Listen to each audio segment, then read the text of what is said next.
Hi guys, Assalamualaikum. My name is Rukia Laltia and welcome to my channel. So in today's video, I'll be making this delicious healthy food for those people who are on diet or they will want to start diet. Then this video is right for you. So without further ado, let's start with our recipe. In a large pot, you start by adding 1 tablespoon of butter, let it to melt. Then you're going to add these mini pre-cooked potatoes. I find them more tastier and they cook way faster than the larger ones.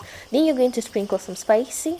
I've used this spicy called Ben and Jerry. It has some paprika, black pepper and salt, but if you don't have this spice, you can able to add black pepper and some salt. It should be enough. Then you're going to cook this potato approximately 3 to 5 minutes until they get this slightly golden brown color. Then once ready, you're going to place them on a plate.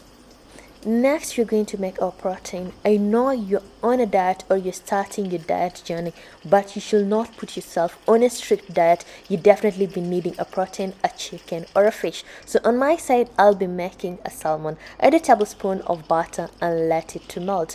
Once the pan is hot, then you're going to add the pieces of salmon. Then I'm going to sprinkle some lemon juice and some salt. You should not put a lot of spices because you want your food to be simple as possible. Then you're going to cook the salmon on both sides 4 minutes on the other side and 4 minutes on the other side until the salmon is nicely baked and it has this amazing golden brown color. Once ready, you're going to remove your salmon and place it on a plate. So lastly, we'll be making our vegetables. Definitely you'll be needing some vitamins or proteins.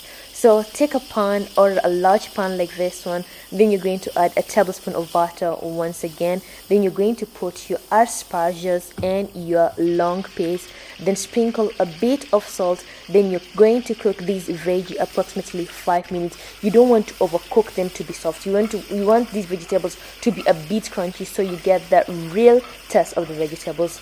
And once ready, you're going to place your vegetables on the plate. Lastly but not least, because I'm a fan of mushrooms, so you're going to add a tablespoon of butter. Then you're going to place your mushrooms with a bit of salt. Then you're going to cook these mushrooms for approximately 4 to 6 minutes until they're nicely cooked like so. Then once ready, you're going to place them on a plate. Then lastly, we're going to make spinach because my husband is a fan of spinach. We use the frozen spinach. You're going to sprinkle a bit of salt and cook the spinach for approximately 4 to 6 minutes until the spinach is nicely cooked. And once ready, you're going to add the spinach as well on the plate. Oh my god, like look how this plate looks. Like the food is so delicious. It's giving. For those people who are starting the diet journey, you definitely want to make this food. And if you're going to make this food, please kindly come down to the comment section and let me know. And for those people who are interested that they will want me to do more of this recipe, please kindly again do comment on the comment section. And please don't forget to subscribe and do follow me on all my social media platforms. I use Rukia Laltia. And see you next time on my next recipe. Bye bye.